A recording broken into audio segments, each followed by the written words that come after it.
He's going to talk to us about how AI can serve as the catalyst for business development, allowing us to build and cultivate meaningful customer relationships as we gain in-depth understanding of the transformative potential of AI. Let me welcome Gopi, how business can grow using AI.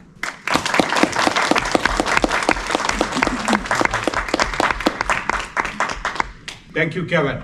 Since you're in the middle of Silicon Valley, if you're super excited about AI today, please stand up. How many of you are?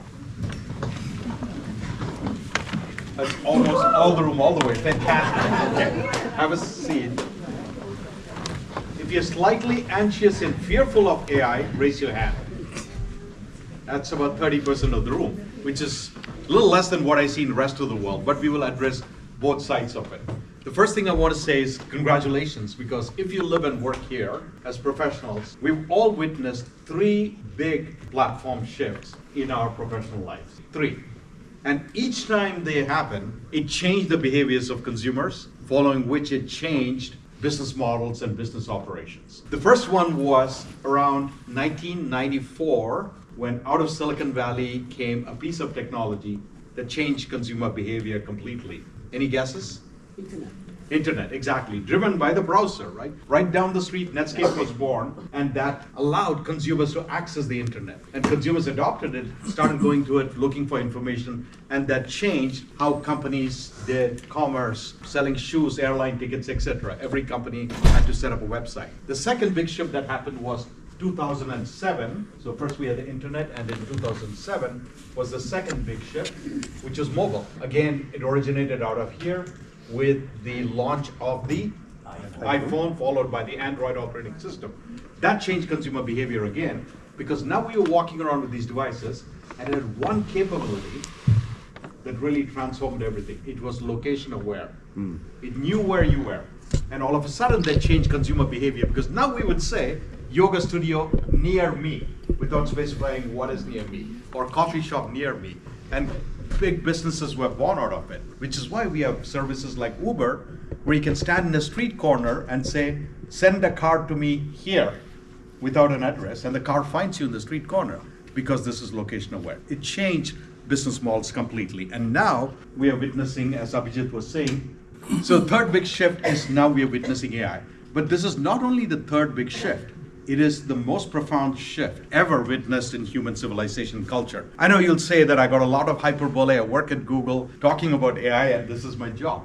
No, but I seriously mean it. Once in a century, you get an invention that really changes the arc of civilization. For example, 1440 was the printing press, which is why 400 years later, we walk around still with books as a big source of information. 1752, electricity, and it's now everywhere. It drives your car, it drives your phone. Or 1892, automobile, personal transportation. But AI is going to be even bigger than all of this. And the next 13 minutes or so, I'm going to talk a little bit about how it is going to change consumer behavior and how businesses will follow. So let's get right into it. But before that, I wanted to show you the kind of technologies that we are now have access to. And if you will bear with me, I'll talk about Gemini. And again, I'm not pitching Google, it's just that I'm very familiar with it, a large language model that got announced. What I want to showcase to you is the kind of capabilities that are now in our hands. So the engineers say Gemini was built from the ground up to be multimodal. What does that mean? It means it can deal with text, images, videos, audio, code, etc. I'll give you a quick demo. And in this demo, the person who's interacting with Gemini, the AI conversational engine, starts off by drawing something on a post-it note and asks Gemini to guess what it is. All right, testing Gemini. Here we go. Tell me what you see. I see you placing a piece of paper on the table. I see a squiggly line. What about now? The contour lines are smooth and flowing, with no sharp angles or jagged edges. It looks like a bird to me. What if I add this?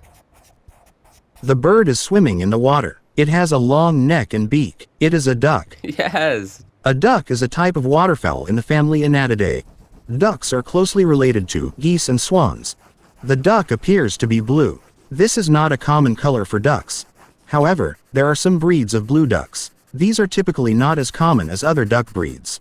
It is more common for ducks to be brown, black, or white. Are you sure? What the quack?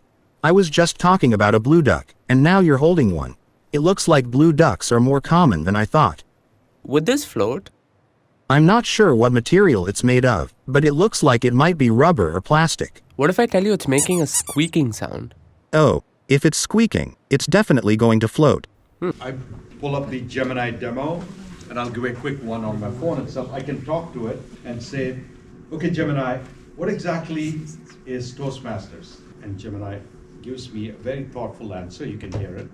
Absolutely. Here's the lowdown on Toastmasters.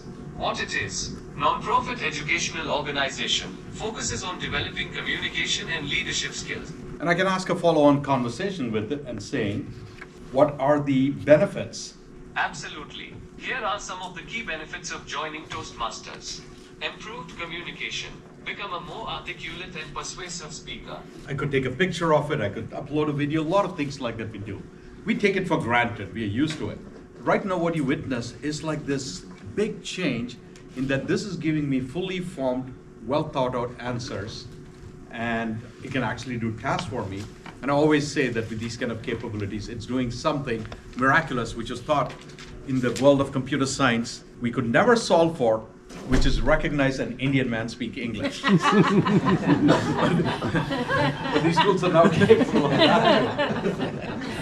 But the fact that we carry around this power is about to shift consumer behavior in that we expect to have full formed conversations with everything we interact with. And this change will take place very, very quickly, where now your expectations will shift. When you go to Netflix, you're not simply going to look for a movie, you'll have a conversation with Netflix.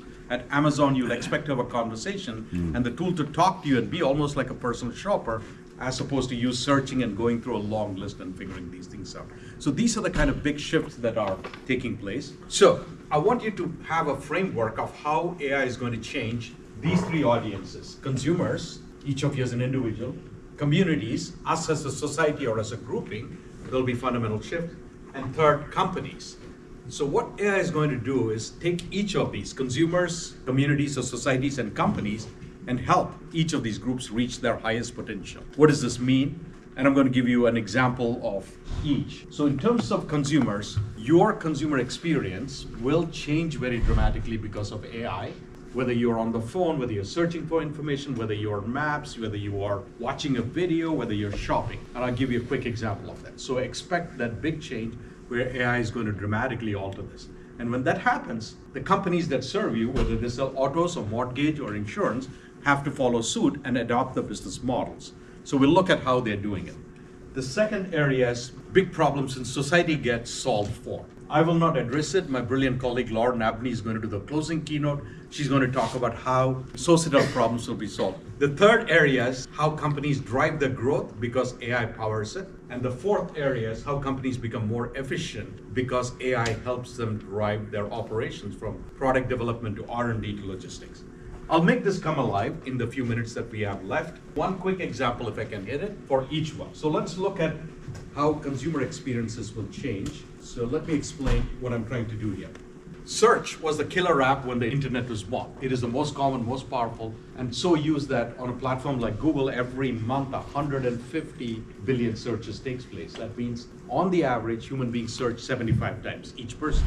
But it is an unnatural way. You have to know what you're looking for, and you have to typically type into a rectangular box or speak to it. But that's not how human curiosity is.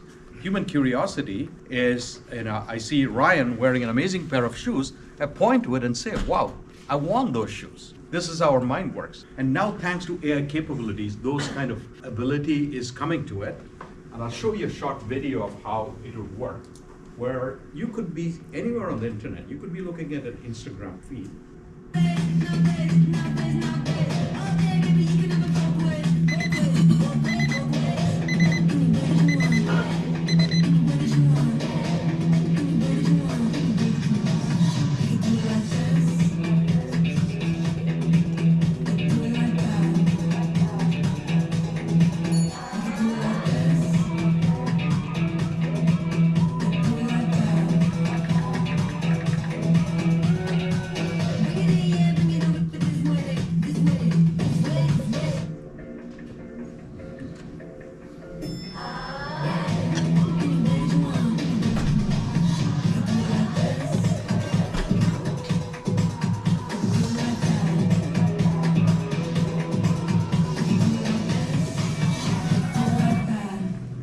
So it's a new capability, a new gesture, a behavior we'll all learn.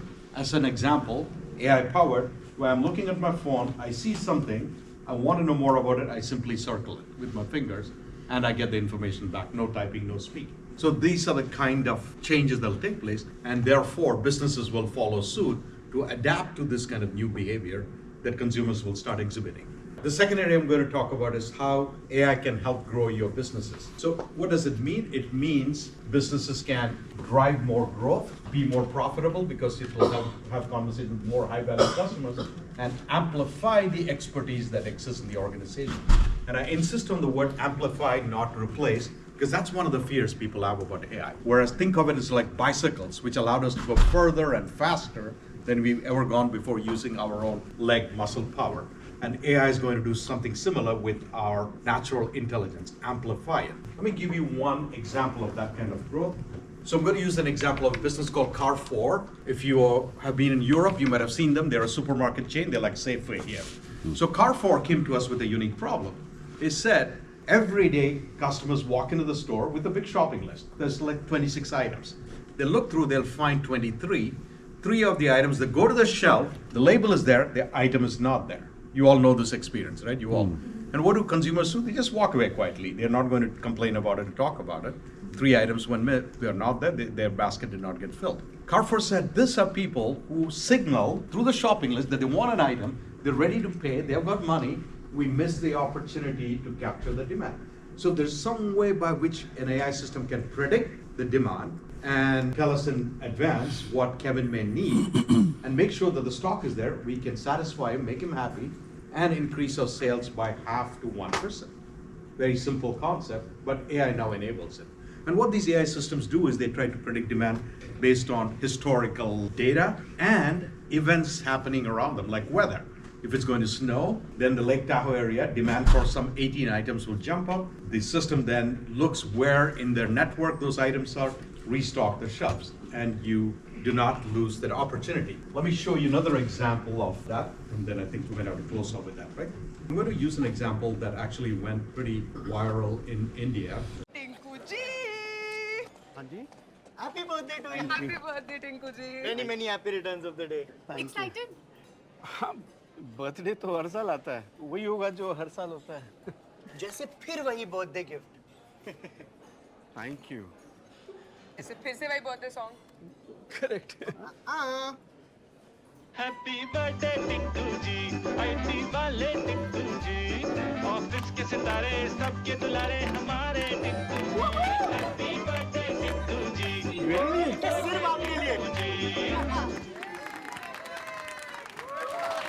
Happy birthday to you. Sorry. Tikku जी, मेरा भी सुन लो आपके लिए birthday song.